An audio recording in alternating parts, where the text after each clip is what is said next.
Ah, my dear friends, you've gathered around the fire once again. On a dark night with stars twinkling in the sky, I'm here to tell you about one of the most tumultuous and unforgettable periods in history. Welcome to the Middle Ages, a time when swords clashed, kingdoms rose and fell, and the names of heroes and conquerors became legends. But it was also a dark era, marked by disease, famine, and societal collapse. Today, I'll guide you through how this ancient world was shaped. We'll walk together through every step, from the fall of the Visigoth Kingdom to the arrival of Muslim conquerors on the Iberian Peninsula. And there, in the bustling streets of that time, we'll get lost in lives filled with both peace and war. You'll hear the stories of kingdoms whose fates rested in the hands of just a few men. The tales will stretch from El Cid's bravery to the birth of the Reconquista, sometimes leaving you in awe and other times bringing a tear to your eye. You'll remember the desperate people of Europe shaken by famine, and the cities overshadowed by the Black Death, feeling the pain of those times deeply. But know this: behind those dark days, new hopes and a new order will emerge. This journey will be a tale of both resilience and hope. Before we embark on this journey, I want to remind you once more. What I share isn't just dry facts written in the pages of history. These are events that have been lived, felt, and have shaped our world. Each story holds a lesson, and every hero reflects a part of humanity. So now close your eyes and get ready to embrace the winds of the past, because this story will take you back in time and guide you step by step along the dark paths of the Middle Ages. Let me take you back to the year 711, to the lands of the Iberian Peninsula. Back then, a great kingdom ruled the west, the Visigoths. This kingdom had inherited the legacy of Rome and built a powerful and unique civilization. But like every empire, theirs too would come to an end. The fall of the Visigoth Kingdom would become one of the major turning points in history, opening the doors to a new era for both the kingdom and the entire Iberian Peninsula. 711 was the year that fundamentally changed the fate of these lands. A commander named Tariq ibn Ziyad led a Muslim army coming from North Africa, crossing the Strait of Gibraltar and setting foot on Iberian soil. That famous strait got its name from this commander, Jabal Tariq, which means Tariq's mountain. The Visigoth kingdom had weakened, burdened by internal strife and political intrigue, undermining its central authority. This weakness made it possible for the Muslim army to advance swiftly. When Tariq and his army defeated Visigoth King Roderick at the Battle of Guadalete, the end of the kingdom was officially declared. Thus, the Visigoth kingdom faded into history, but this end marked a beginning for the Iberian Peninsula. The Muslims quickly began to establish a lasting order in the territories they conquered. Soon after, the Emirate of Andalusia was born. By 756, a young man named Abdurrahman, who had fled the Umayyad dynasty, sought refuge in Iberia and founded an independent emirate here. So these lands known as Andalusia became the shining star of Islamic civilization. Culture, science, architecture, and art all blended together in these lands, building the enchanting civilization of Andalusia. Cordoba became the center of science and thought. Muslim, Christian, and Jewish scholars worked together here, producing knowledge and illuminating the future of humanity. However, every conquest sparks a counter-movement. Shortly after the Muslims arrived in the Iberian Peninsula, a small kingdom in the north initiated a strong resistance, the Kingdom of Asturias. A leader named Pelayo laid the foundation of this small kingdom by standing against the Muslim advance. Asturias ignited the first spark of what would become the long and painful process of Reconquista. This was the beginning of the Christians' resistance against Muslim conquests. Pelayo and his soldiers became symbols of legendary resistance with their victory over Muslim forces at Covadonga. The start of this new era would lead to a struggle that would last for centuries in the Iberian lands. Both Muslims and Christian kingdoms would continue to fight for victory on these ancient lands. Each side rooted itself in these territories, trying to spread its own culture, beliefs, and way of life. The Iberian Peninsula, during this period, became not just a battlefield but also a meeting point of cultures and civilizations. Every stone, every street carries the traces of this great history. The story stretching from Muslim conquest to Christian resistance actually tells the soul of these lands. And there's much more to tell. From the golden age of Andalusia to the heroics of LCD, to the long-lasting struggle of the Reconquista. This story is not just about territories, it's a tale of the struggles of people, beliefs, and cultures. Now our story is just beginning. Rodrigo Diaz de Vivar, El Cid Campeador, or the Lord of War. He's a hero that steps right out of the pages of history, a legendary knight who earned the respect of both Christians and Muslims. When I start telling his story, you'll realize just how privileged you are to meet him. El Cid's tale is an epic that leaves its mark on the complex and turbulent era of the Iberian Peninsula.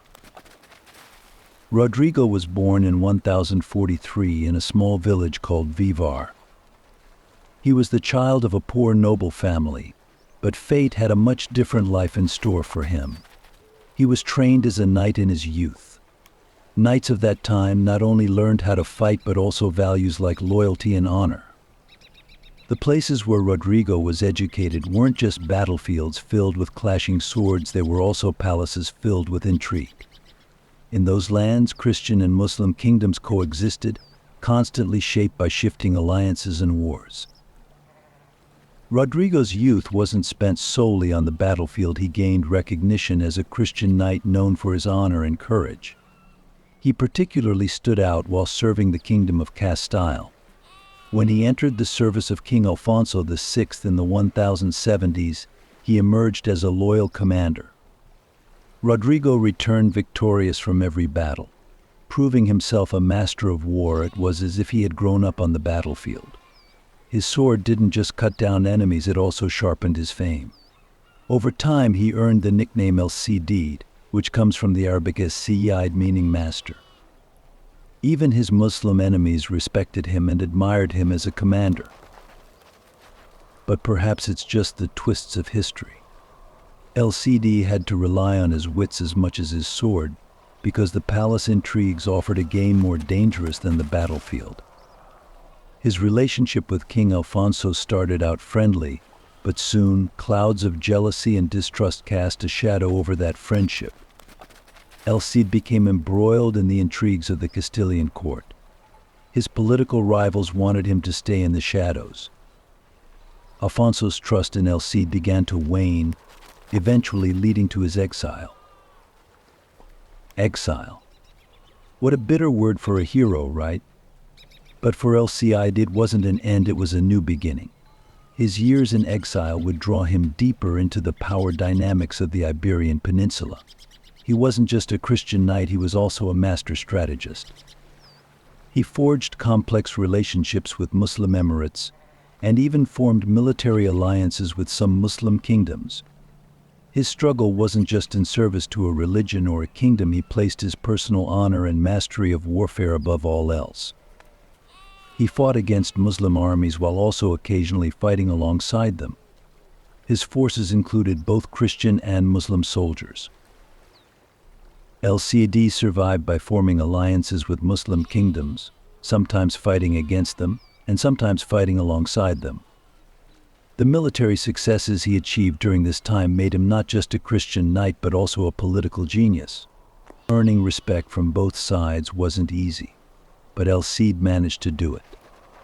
Muslim commanders referred to him as El Cid, while Christian soldiers felt proud to fight under his leadership. El Cid's story didn't end with his exile, rather, it marked the beginning of his legendary status. Each victory in battle turned him into a respected figure known throughout the Iberian Peninsula. His life was not just a series of sword clashes, it was a dance of wit and diplomacy. Each struggle and every triumph elevated him to a legendary status in both the Christian and Muslim worlds. There's so much more to share. We'll dive deeper into LCD's conquest of Valencia, his relationships with Muslim Emirates, and how he emerged from the dusty pages of history as a legend in the next story. Ah, my friends, LCD's epic life is bound to amaze you even more. Valencia. Ah, Valencia. Back then, it was the jewel of the Iberian Peninsula, a city that shone in the hands of the Muslims, dazzling everyone with its wealth and strategic importance. But the one who would conquer this city was no ordinary commander. Rodrigo Diaz de Vivar, better known as LCD, would seize this captivating city with the experience, political maneuvers, and military genius he gained during his years in exile. So we're opening the pages of a new story that begins with LCD's conquest of Valencia. Taking Valencia was not just a victory, it was a turning point. After years of wars, alliances, and betrayals, El Cid was about to establish his rule in this city. Those days were marked by the honor, intelligence, and determination of a knight. After his exile, El Cid didn't give up. Instead, he grew stronger with every setback. His collaborations with Muslim kingdoms sometimes opened doors for both sides. He fought against Muslim armies but also allied with them. These dual relationships made him one of the most complex figures on the Iberian Peninsula.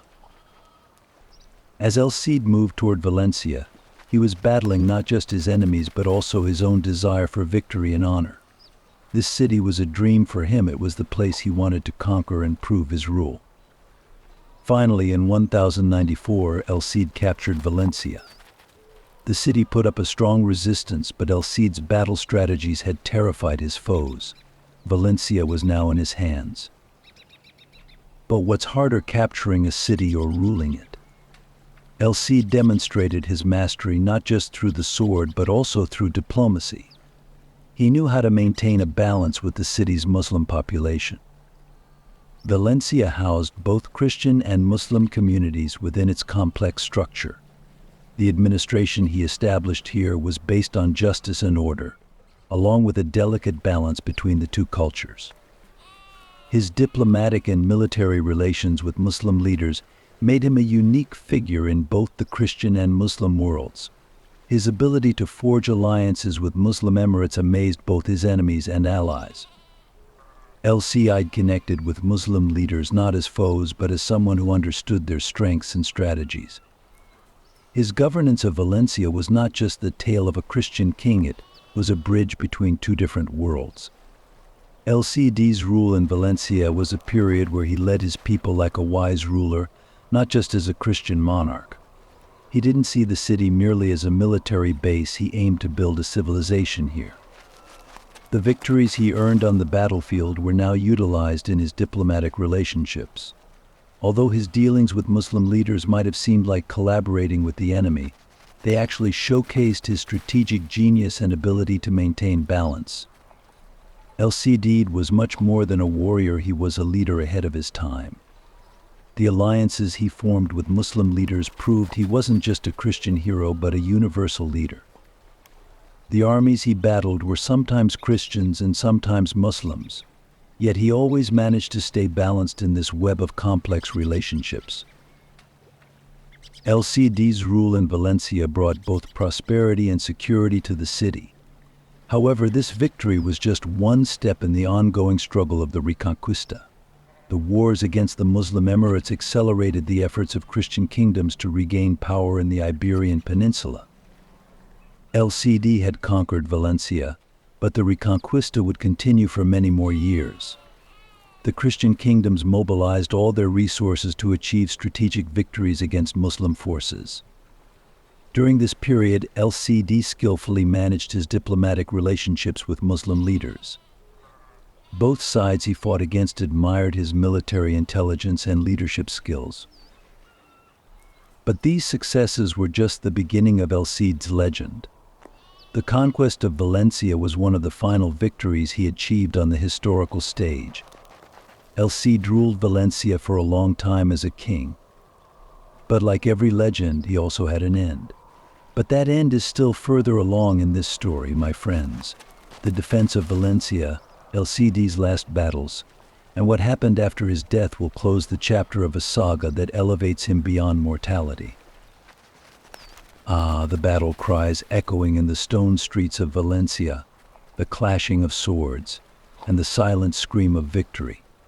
All of it etched El Cid's name into history.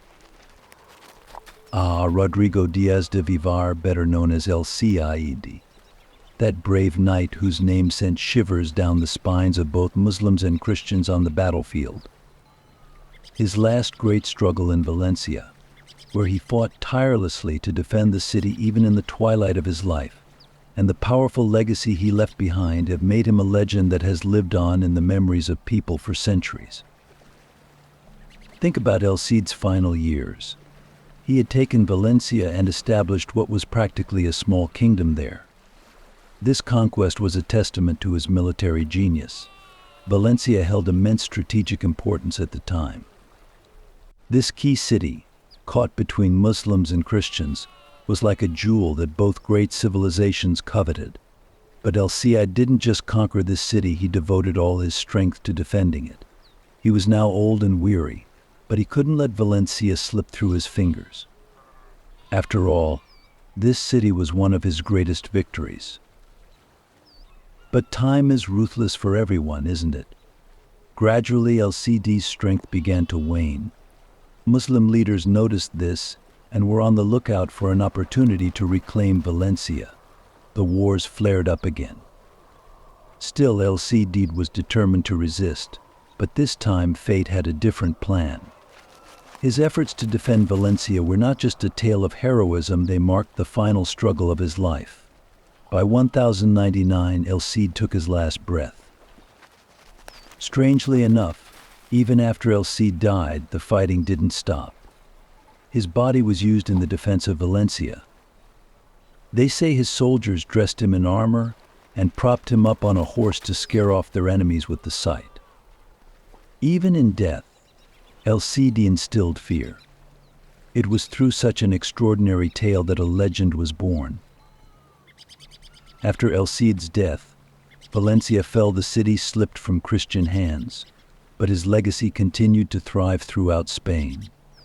El Cid became not just a hero but a legend in the hearts of the people. His story was immortalized in great literary works like Cantar de Mio Cid, transforming his life into an epic. For Cid was now not just a soldier, but a legendary hero.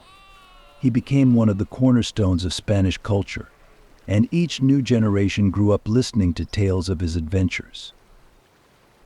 Rodrigo Diaz de Vivar, that is El Cid. We've seen how a man became a hero to his people, not just with his sword, but through his intelligence, diplomacy, and boundless courage. Even after his death, this great leader, whose name still instills fear, continues to be remembered as one of the most respected and powerful figures in history. Dear listeners, I'm taking you to another time, to the dusty pages of history, to the great struggles that changed the fate of the Iberian Peninsula, to an era filled with conquests, wars, and shocking alliances. Back then, a new power was emerging on the Iberian Peninsula, a tough and disciplined people coming from North Africa, the Almoravids. The Almoravids appeared in the mid-11th century at the western edge of the Islamic world. These people, coming from the depths of the desert, set out with the goal of defending and spreading Islam. However, when they stepped onto the Iberian Peninsula, what they encountered hinted that they would leave a lasting mark on these lands. Muslim emirates were maintaining their dominance in Andalusia, but internal strife was starting to show signs of weakness. And it was this very weakness that encouraged the Christian kingdoms. A rebirth was happening on the Iberian Peninsula. Muslims were gradually retreating, while Christians began to come together and strengthen. The Almoravids came to Andalusia to protect their Muslim brothers and stop the Christian advance. At first, the local Muslim emirates welcomed these newcomers as saviors.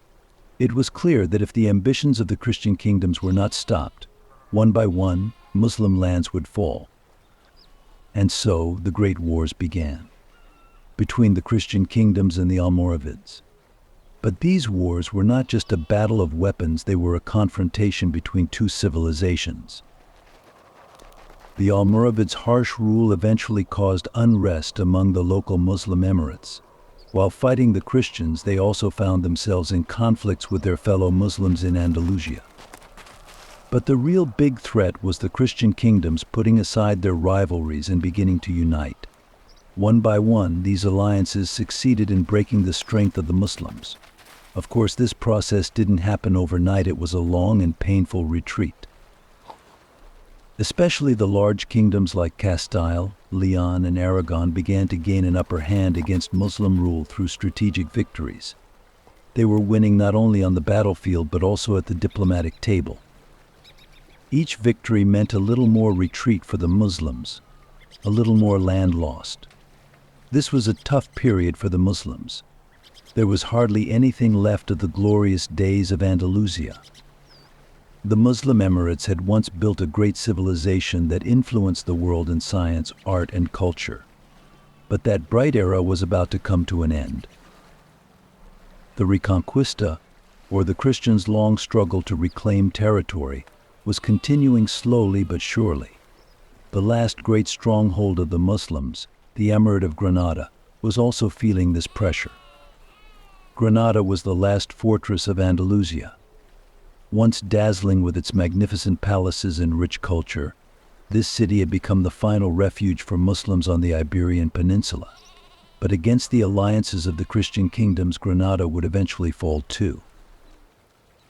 The fall of Granada actually marked the end of Muslim dominance in the Iberian Peninsula. In 1492, when that inevitable moment arrived, Muslims were forever expelled from the Iberian Peninsula. Of course, this process was a historical journey filled with centuries of wars, peace treaties, and tragic losses. For the Muslims, this defeat was not just a military loss, it was the beginning of the end for a civilization. Dear listeners, these tumultuous times in the Iberian Peninsula remind us just how complex and variable history can be. They show how once mighty civilizations can retreat in an instant, how alliances, wars, and strategic victories shift on the historical stage. These struggles were just a part of the hundreds of years of conflict between Christians and Muslims. Yet understanding each battle and each treaty reminds us once again of how layered and deep history truly is. Ah, yes. The difficult times between 1315 and 1317, when Europe was plunged into a deep, dark period. Friends, even the sky had changed back then. Cold winds blew harder than ever, and the rains fell non-stop. It was as if the climate was trying to bring humanity to its knees with a fit of rage. People saw that the seeds they had safely planted for years weren't taking root anymore. They were slipping away from their hands. This was a sign of what we now call the Little Ice Age. As agriculture began to collapse, the wave of hunger that followed was inevitable. Now think about it. Fields across Europe were becoming unproductive, and crops were rotting. The rains would pour down so heavily that the land became soaked, turning into a sea of mud. Seeds, instead of sprouting, were drowning in the muck. There was no wheat to make bread or grass to feed the animals.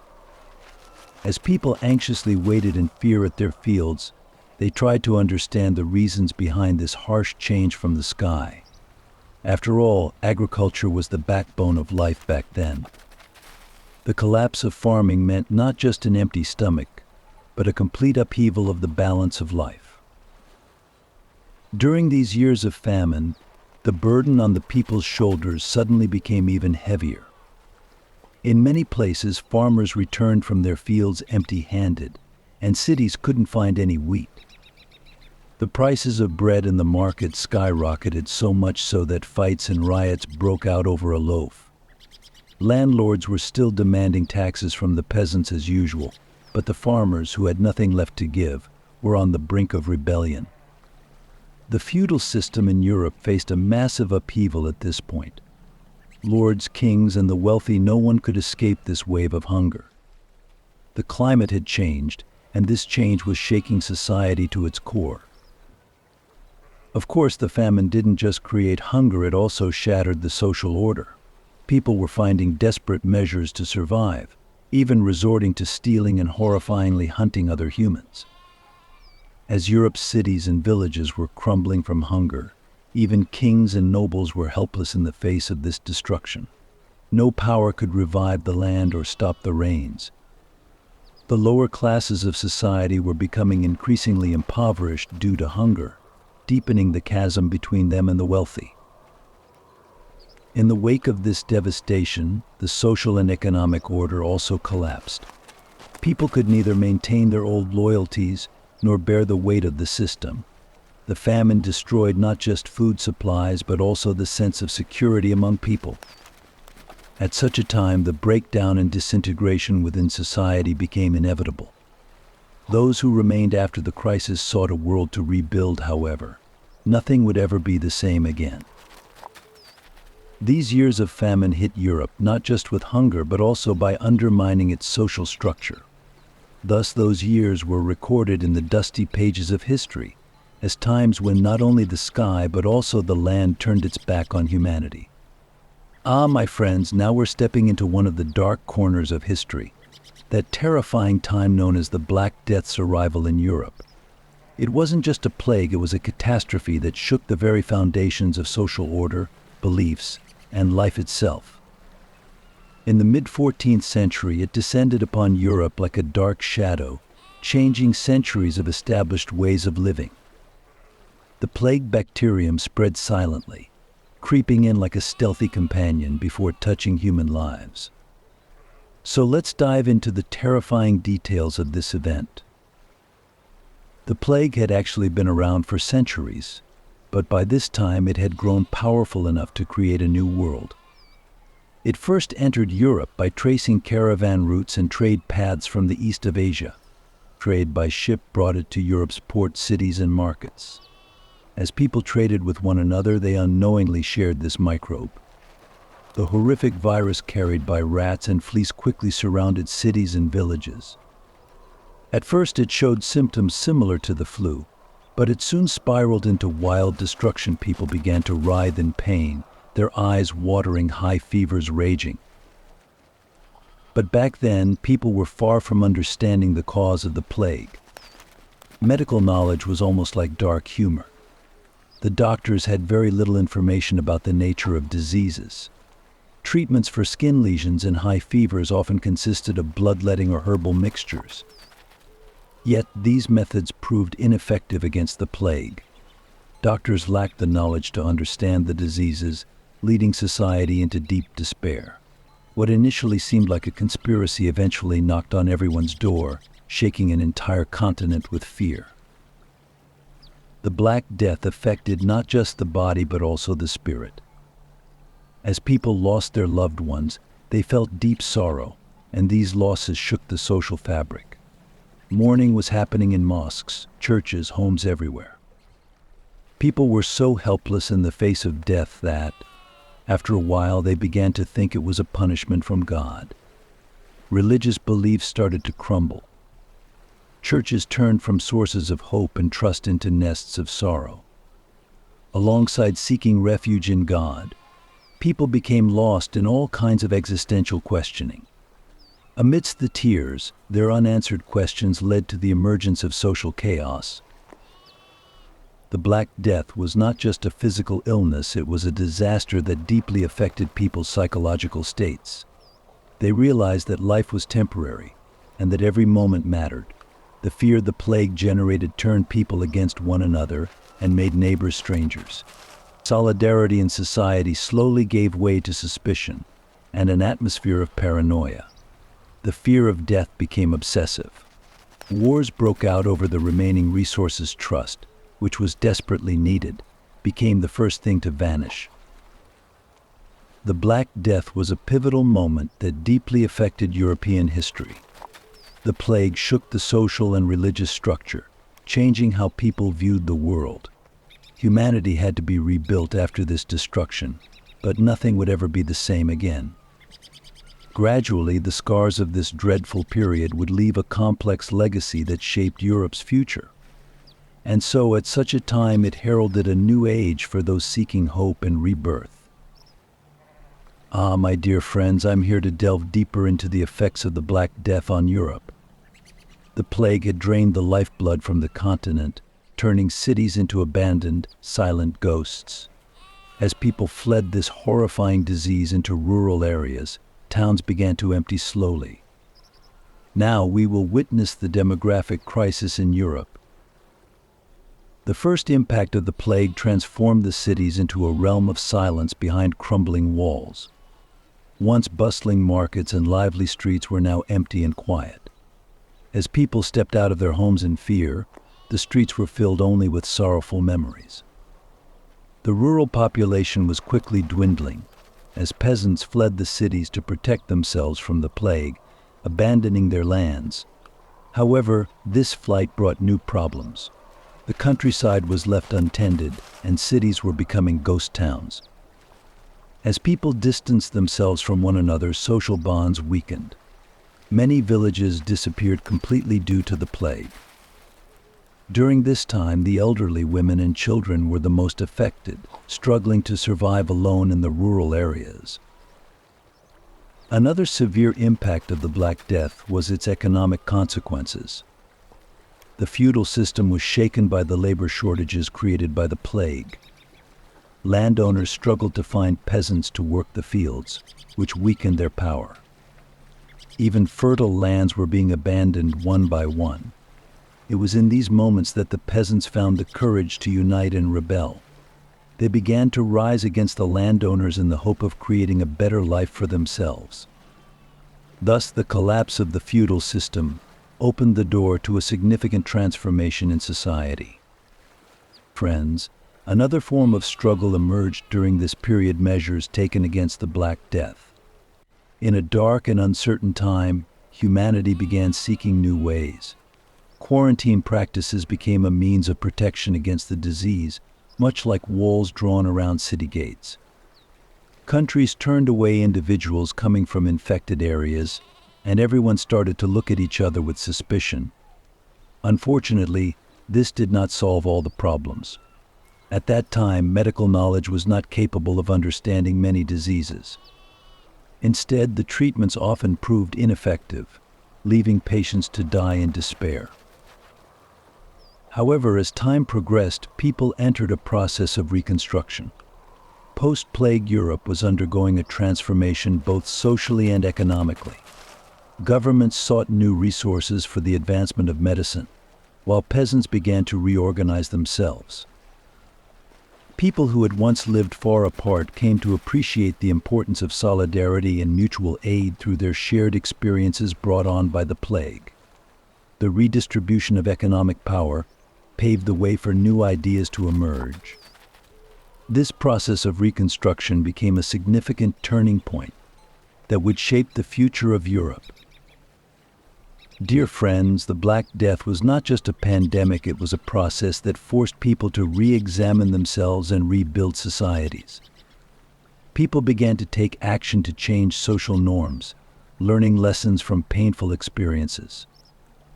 A new era offered a chance for hope and rebirth. This change, following dark days, was set to give a new direction to the history of Europe. Thus, humanity began to move toward a brighter future, strengthened by the suffering endured. My dear listeners, today I'm going to take you on a journey through a pivotal time that changed Italy's fate as we approach the end of the Middle Ages. We'll explore how the rise of city-states transformed these enchanting lands into cultural hubs, and we'll uncover the significant role played by powerful families, especially the Medici. We'll also take a look at Venice, which served as a bridge between the East and West through its trading empire. Are you ready? Then let's get started. In this era, as the dark days of the Middle Ages faded away, Italy's cities became centers not just for trade but for culture as well. Florence stands out as perhaps the brightest star among these cities. There, among soaring cathedrals and colorful palaces, people's thoughts and artistic creativity flowed freely. It was at this point that the Medici family began to write their own story.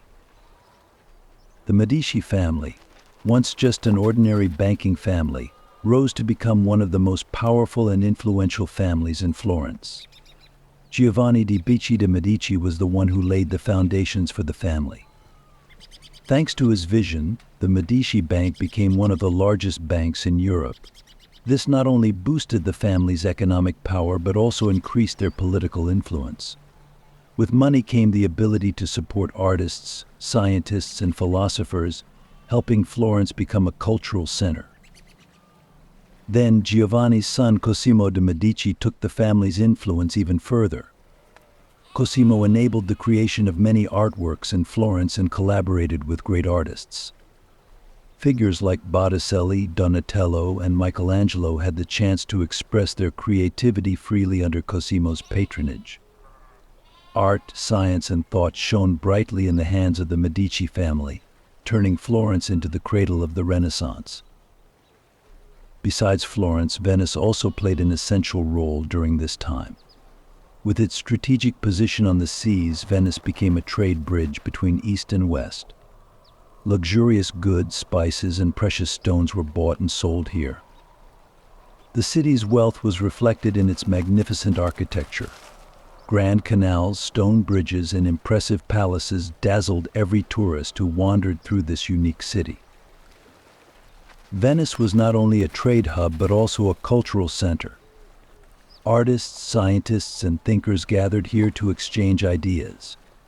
The Venetian Republic became a center for intellectual debates, art, and cultural activities. Buildings like St. Mark's Basilica embodied the city's splendor and history. But remember, this fascinating era was filled not only with victories but also struggles. Both cities had to contend with internal conflicts, political intrigue, and economic challenges. These struggles only made them stronger and shaped Italy's future development. Now, as we reflect on Italy's captivating transformation and its rich cultural heritage while approaching the end of the Middle Ages, it's important to remember the roles of the Medici family in Venice.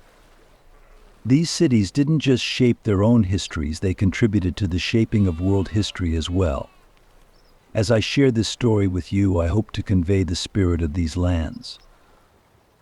Dear friends, we've delved into the rise of the city-states in Italy as we approach the end of the Middle Ages, the economic and cultural strength of Florence, the influence of the Medici family, and Venice's trading empire. In the next segment, we'll explore how these influences continued, the dawn of a new era, and the future roles of these cities. So now, let's keep turning the pages of our history around the fire. Dear friends, are we ready to dive into another important chapter in Italy's history? In this period filled with competition between city-states, political alliances, and military struggles, we'll explore the influence of Milan and the Sforza family, the power of Rome and the Papal States, and how they contributed to art and culture in this region. If you're ready, let's delve into this story. Located in northern Italy, Milan stood out with its strategic position and rich resources. This city was also home to the rise of the Sforza family. The Sforzas were a powerful and ambitious clan, with Francesco Sforza being the one who laid the foundations for the Duchy of Milan. As a military leader, Francesco overthrew the previous lords and united Milan under his rule. Under his leadership, the city quickly became a strong military power. The Sforza family was known not only for their military strength but also for their political savvy. Their alliances with various city-states boosted their power while weakening their enemies. During this time, Milan was constantly competing with other Italian city-states. Conflicts with cities like Bologna, Florence, Venice, and Rome showed just how important power and influence were in this region. Wars were fought not just for territorial gain but also for prestige and displays of power. We witnessed these battles ending in great victories as well as devastating defeats. Now let's turn our attention to Rome, which was not just a city but also the heart of the Papal States. As the center of the Catholic Church, Rome wielded significant religious and political influence throughout history. The papacy represented not only spiritual leadership but also considerable political power. Popes contributed immensely to Rome's art and architecture. Artists like Michelangelo and Raphael produced works under papal patronage, turning the city into a hub of artistic creativity. During this period, the Papal States sought to strengthen their political power by forming various alliances with the Sforza family and other Italian city-states. However, these alliances eventually became complex, leading to internal conflicts. Wars turned into battlegrounds for political and religious interests. It became inevitable for the popes to engage in wars to protect both their spiritual and worldly powers. These wars not only led to territorial gains but also raised questions about religious authority. The power of Rome and the military strategies of the Sforza family were part of the competition with other city-states. Florence, Venice, and other cities were trying to solidify their positions within this rivalry. Florence grew culturally and economically under the influence of the Medici family, while Venice's dominance in trade routes made it a central hub for other cities. In conclusion, this period held great significance in Italy's history. Filled with political alliances, military might, artistic achievements, and internal struggles, it laid the groundwork for the rise of the Italian city-states and the onset of the Renaissance. As these cities discovered their identities, they also reshaped Europe's cultural, artistic, and political landscape. Now, dear listeners, we've summarized what we discussed about the competition and wars among Milan, the Sforza family, Rome, the Papal States, and the Italian city-states. In the next part of our historical journey, we'll continue to explore how these cities hosted the Renaissance and how their cultural legacies spread across the world. So, are you ready to turn to another page of this story? Dear friends, are we ready to dive into a significant period in Italy's history? In this era filled with competition among city-states, political alliances, and military struggles, we'll explore the impact of Milan and the Sforza dynasty, the power of Rome and the Papal State, and how they contributed to art and culture in this region. If you're ready, let's delve into this story together. Located in northern Italy, Milan stood out due to its strategic position and rich resources. This city was also the home of the rising Sforza dynasty. The Sforza family was powerful and ambitious, especially Francesco Sforza, who laid the foundations of the Duchy of Milan. As a military leader, Francesco overthrew the previous lords and united Milan under his rule. Under his leadership, the city quickly became a formidable military power. The Sforza dynasty was known not only for its military strength but also for its political savvy. Their alliances with different city-states boosted their power while weakening their enemies. During this time, Milan was in a constant state of competition with other Italian city-states. Conflicts with cities like Bologna, Florence, Venice, and Rome highlighted the importance of power and influence in this region. Wars were fought not just for territorial gain but also for prestige and power. We witnessed these wars ending in both great victories and devastating defeats. Now let's turn our attention to Rome. It was more than just a city, it was the heart of the Papal State. As the center of the Catholic Church, Rome has historically wielded significant religious and political influence. The papacy represented not only spiritual leadership but also substantial political power. The popes greatly contributed to the art and architecture of Rome. Artists like Michelangelo and Raphael created works under papal patronage, transforming the city into a cultural hub. During this period, the Papal State sought to solidify its political power by forming various alliances with the Sforza dynasty and other Italian city-states. However, these alliances eventually became complicated and led to internal conflicts. Wars became battlegrounds for clashing political and religious interests. It became inevitable for popes to engage in wars to protect both their spiritual and worldly power. These conflicts raised questions not only about territorial gain but also about religious authority. The power of Rome and the military strategies of the Sforza dynasty were part of the competition with other city-states. Florence, Venice, and other cities were trying to strengthen their positions within this rivalry. Florence, under the influence of the Medici family, grew culturally and economically, while Venice's dominance of trade routes turned it into a central hub that connected other cities. In summary, this period was crucial in Italy's history. Filled with political alliances, military power, artistic achievements, and internal strife, it laid the groundwork for the rise of the Italian city-states and ushered in the Renaissance. As these cities found their identities, they also reshaped the cultural, artistic, and political landscape of Europe. Dear listeners, we've gathered insights about the competition and wars among Milan, the Sforza dynasty, Rome, the Papal State, and the Italian city-states. In our next segment, we'll continue to explore how these cities hosted the Renaissance and how their cultural legacies spread across the world. Now, are you ready to turn the page to another chapter of this story? My dear friends, we've reached the end of our journey through history.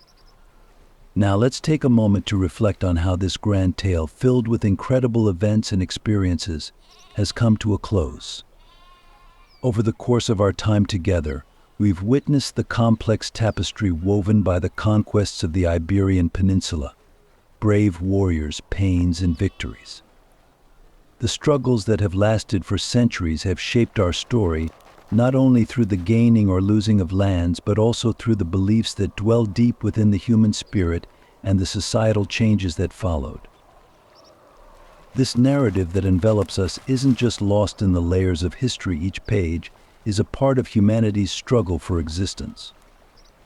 The courage of LCD, the intricate relationships between Muslim and Christian leaders, and the fall of the feudal system, all of these are events that have altered the course of human history. On this journey, we've learned that behind wars, plagues, and natural disasters, there is always a human story. This history, filled with suffering, loss, yet also hope and rebirth, shows us just how resilient humanity can be. We explored how the Black Death upended the continent's demographic structure, and how the ensuing social changes were profound. The emptying of cities, the flight to the countryside, new economic structures, quarantine measures, all of these highlight the complexity of life and the resilience of humankind in the face of that complexity. As life presents us with new challenges, we learn to be reborn each time. And now, my friends, I'd like to leave you with one final thought. History isn't just a record of events that happened in the past. It's a source of deep wisdom that influences how we shape our present. We have a duty to understand this wisdom and carry it into the future. Remember, each of us is a part of this great story. We are here to draw inspiration from the courage, dreams, and struggles of those who came before us, and to write new stories of our own. So, dear friends, as we wrap up our journey through history, let's honor those who lived in these wise lands and keep their memories alive. Remembering the past isn't just an act of reverence, it's an opportunity to build the future. History is a mirror of the past. By looking into that mirror, we learn what we can do and which paths we can choose.